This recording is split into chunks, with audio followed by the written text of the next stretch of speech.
Depending on where you live, Pokemon may be hard to find, and I need to remember that not everyone has a local card store. That's not fair to assume, and that's why I wanted to make this video on where I would recommend finding cards.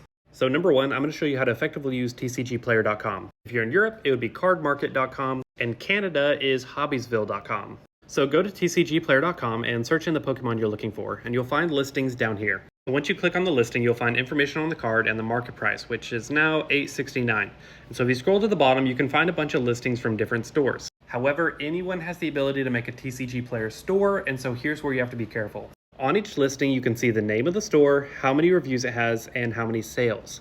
So in all honesty, this like DayZ trading cards with 6 sales, 100% positive reviews, there's probably nothing wrong with them, but if you want to be extra sure, go to a store with a lot of sales.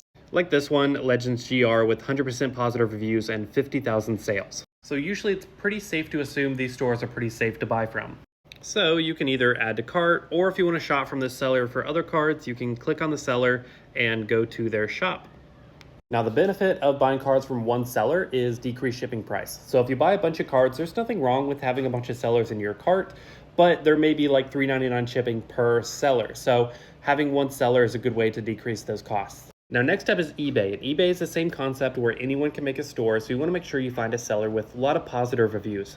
Now with eBay you can buy singles, but I really like buying graded cards on eBay because some of them have an authenticity guarantee, and so they'll ship it to the authenticator and the authenticator will ship it to you, so you can 100% guarantee that the card is real. I also like to use eBay for cards that are kind of harder to get in America, that aren't really retail, like simplified Chinese, Japanese, some of the more exclusive products.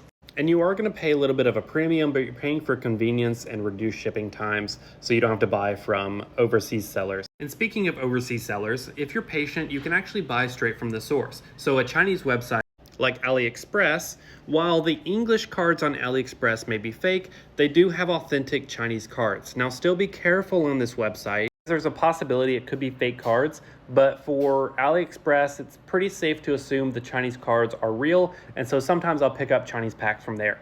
However, if you're concerned about overseas sellers, you can always use eBay. Just know it's going to cost a little bit more.